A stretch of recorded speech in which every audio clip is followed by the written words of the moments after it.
경제 분야고요. 네, 한재영 기자님. 네, 안녕하십니까. 한국경제신문 한재영입니다. 반도체 호황으로 관련된 초과 세수가 상당할 것으로 예상이 되고 있습니다. 여러 군데에서 이제 제안들이 나오고 있습니다. 국민배당금이라든지 또 국부펀드 투입 같은 아이디어들이 제시가 되고 있습니다. 일각에서는 국가채무 상환하는데 초과 세수를 우선적으로 활용해야 한다는 의견도 있습니다. 대통령께서 모두 말씀에서 의견을 주시긴 했지만 대통령께서 생각하시는 초과 세수를 가장 효과적으로 사용할 수 있는 방안이 뭐고 또 그것을 고민할 때 가장 큰 원칙이 무엇인지 궁금합니다. 아울러서 기업의 그 초과 이윤단에서 세수가 아닌 기업의 이윤단에서 활용하는 방안에 대해서도 대통령께서는 어떻게 생각하시는지 궁금합니다. 분명하게 좀 구분해야 될 게 우리 한재영 기자께서 말씀해 주신 것처럼 초과 세수의 활용 방안과 초과 이윤의 활용 방안은 완전히 다릅니다. 근데 이걸 잠깐 뒤섞어 쓰는 바람에 좀 혼란이 있었지만 잘 정리해 주셔서 고맙습니다.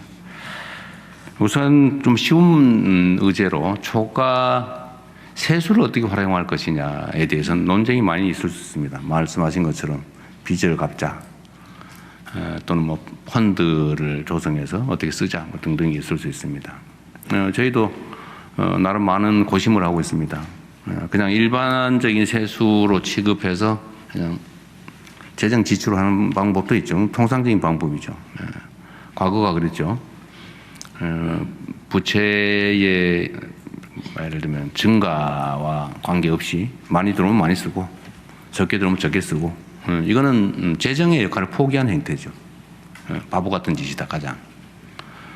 형편이 좋을 때는 형편이 나쁠 때를 고려해야 되고 형편이 나쁠 때는 형편이 좋아질 때를 생각하고 하는 게 그게 정책이죠. 그냥 들어오는 대로 다 쓰는 그런 건 정책이 아니라 바보짓이다. 그렇게 하는 경우도 있습니다. 그런데 그래서 일반 세수 취급을 해서 재정 지출로 소진하는 것은 하나의 방법이긴 한데 그건 일단 배제해야 될 것 같고요. 두 번째는 좀 쉬운 방법이 이제 국채 비율을 줄이는 거죠. 그것도 상당한 사람들이 이때까지 국가 부채가 조금 늘어났으니까 갚자. 빚이 없는 게 최고다 이런 생각을 하는 사람들이 있습니다.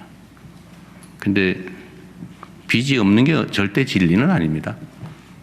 그게 또 바보 같은 짓 중에 하나인데 현재의 1조 원의 가치와 10년 후에 1조 원의 가치가 비교할 수 있지 않습니까? 그럴 때 현재 1조 원의 가치가 높다면 어떻게 해야 돼요? 뭐 지금은 써야지. 근데 미래의 가치가 훨씬 높다. 그럼 갚아야죠. 나중에 써야죠. 근데 지금은 여러분들 생각하시는 것처럼 또 알고 계신 것처럼 국가의 잠재 성장률이 연간 0.2% 선에서 계속 떨어지고 있어요. 그래서 5년마다 국가의 잠재 성장률이 1%씩 떨어지고 있습니다. 통계가 그래요. 정권이 한번 지나면 잠재 성장률이 1%씩 떨어져 있어요. 지금도 1.5% 이하로 떨어질 걸로 이미 다 계산이 나와 있어요. 그건 뭐 누가 잘못해서가 아니라 그냥 현재 국가 상태가 그래요. 인구도 줄고 예를 들면 노동 생산성도 그렇고 다 숫자상으로 계산이 나와 있죠. 그래서 이 잠재 성장률을 높이는 게 정말로 중요한 과제입니다. 빚을 갚으면 그게 올라가냐? 그건 아니죠. 그래서 세 번째가 이제 잠재 성장률 등의 미래에 투자하는 것입니다. 왜냐하면 언젠가는 또 이건 초과세수이기 때문에 예상을 벗어나는 진폭을 벗어나는 초과세수라서 그건 또 없어질 수도 있고 이런 상승도 있지만 하락도 있거든요. 진폭이 있지 않습니까? 그래서 초과세수는 저희 생각으로는 가장 중점적으로는 미래 세대를 위한 또 대한민국의 성장 잠재력을 키우는 방향에 투자를 해야 되겠다. 그렇게 생각하고 있습니다. 그럼 구체적으로 어디다 투자할 거냐? 예를 들면 뭐 반도체와 같은 새로운 성장 동력을 발굴하는 거죠. 발굴하고 투자해서 만들어내는 겁니다. 민간이 할 수 없는, 그러나 꼭 할 수 있고 또 해야 되는 영역에 대대적인 투자를 할 수 있죠. 또 다음 세대들, 특히 청년 세대들이 지금 되게 어려운데 우리가 미래를 위해 투자를 해놓으면 다음 세대들에게 희망을 줄 수가 있겠죠. 농사를 짓는다고 하면 매년 그에 씨 뿌려서 그에 거두는 거 중요하죠.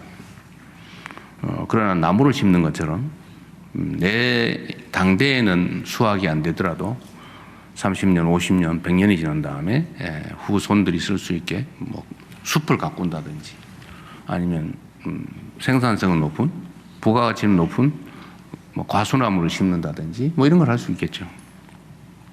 지금은 미래를 위한 투자를 할 때가 아닌가. 그래서 거기에 그쪽 방향으로 집중하고 있다는 말씀을 드립니다. 잠재 성장률 회복에 장기 투자하는 방향으로 중심을 잡고 있다 이렇게 이해해 주면 되겠고요. 초과이윤 부분은 매우 논쟁적인데요. 이번에 아마 여러분들 삼성전자의 영업이익률 배당을 둘러싼 노사 갈등에 대해서 관심이 많으셨을 거예요. 일단은 잘 수습되긴 했는데 이게 이제 우리 사회에 완전히 새로운 화두를 던졌습니다. 사실 우리 기성, 뭐 저도 노동운동에 관심이 많은 사람이고 또 노동자 출신이기도 하고 우리나라 산업 경제 체제를 어떻게 꾸려가야 될지 이제 국가적 결단에 책임을 지는 사람이 됐는데도 그 문제는 정말로 어려운 문제죠. 그런데 우리가 상상했던 것은 회사에 이익이 많이 남으니까 월급 올려달라 그래야지 15% 20% 올리자 뭐 이런 걸 했는데 영업이익을 나눠 갖자 우린 상상을 못했죠. 아주 발랄하지 않습니까? 그런데 이게 잘못된 건 또 아니에요. 이게 새로운 상황이 온 겁니다. 새로운 상황이 도래했어요. 과거에 우리가 기업의 영업이익률은 10% 넘으면 엄청나게 잘 되는 기업이었는데 영업이익률이 50% 넘는 거 다른 나라 보고도 우리가 놀랐는데 영업이익률이 75%를 넘어가고 있어요. 파는 게 다 남는 거예요, 거의 다. 옛날에 전혀 상상조차 할 수 없었던 그런 상황이 도래한 거죠. 어떻게 대응할 것이냐. 그럼 그게 전부 다 개별 기업 것만이냐에 대한 논쟁도 있는 거죠. 노동자들의 기여도 있을 것이고, 뭐 그 회사 투자자들의 목도 있을 것이고, 또 예를 들면 R&D에 대대적으로 투자한 국가의 목도 있을 것이고, 또 어려운 시기에 엄청나게 감세를 해준, 지원을 해준 보조금을 지원한 우리 국민들도 있지 않습니까? 그게 사실은 국민들이 내신 거죠. 세금으로 지원해 준 거, 세금 깎아준 거 이런 거. 그런 것만 해도 수십조 이러잖아요. 이걸 대체 어떻게 할 거냐. 근데 문제는 저도 그 점 때문에 참 고민을 많이 했습니다. 이게 과연 타당한 주장인가? 이게 과연 노동쟁의의 대상이 되는 사안이냐? 이게 소위 경영권에 해당되는 거 아닌가? 노동쟁의 대상이라고 보지 않을 수 있지 않을까? 뭐 이런 고민도 많이 했는데 결론은 못 냈어요.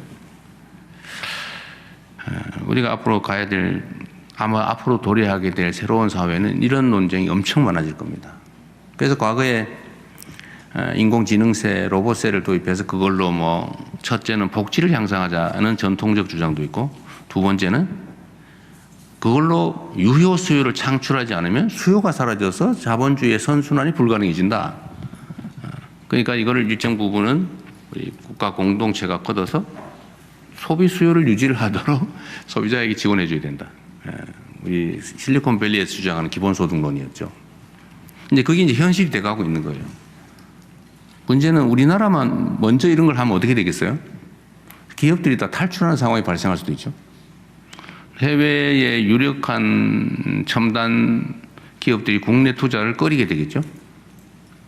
한국에 가면 영업이익률이 높으면 그중에 일부를 떼어서 하라는 사회적 압력이 있어 라고 하게 되면 그런 부담 있는 나라에 투자하는 게 좀 망설여지지 않겠어요? 우리 국내 기업들도 마찬가지죠. 이게 어쩌면 법인세를 올리는 거 비슷하잖아요. 아주 또 불안정하게. 이 법인세 같은 경우는 예정이 돼 있어요. 합리적으로 예측할 수 있죠. 그런데 몇 퍼센트를 나눠 갖자고 싸움을 해서 그때 결정을 해야 돼? 라고 하는 건 매우 불안정하죠. 예측하기 어렵다. 그래서 이게 국가 산업 정책에도 매우 심각한 영향을 미칠 수 있는 의제예요. 우리나라 안에서만 논쟁해서 끝낼 일이 아닙니다. 해결될 수 없어요. 전 세계적인 공통 의제가 곧 돼 가겠죠. 그럼 그 이전 단계에서는 우리가 이 초과 이윤의 처리 문제에 대해서는 논쟁 자체가 매우 신중해야 된다. 논의는 할 수 있겠죠. 그러나 그게 자칫 잘못하면 지금 겨우 이제 일어서는 중인데 새싹이 자라나고 있는 중인데 그 새싹을 밟는 상황이 발생할 수도 있습니다. 그래서 매우 신중하게 접근하되 모른 척 할 수는 또 없다. 그러나 이건 국내에 제한되는 논의가 아니라 전 세계의 국제 무역 질서까지 영향을 크게 미치기 때문에 국제적 단위의 논의가 좀 필요하지 않을까 그런 생각이 듭니다. 매우 어려운 주제인데 피할 수는 없는 또 현실이기도 합니다. 근데 말이 좀 길었네요. 그래서 웬만하면 말 안 하는 게 좋습니다.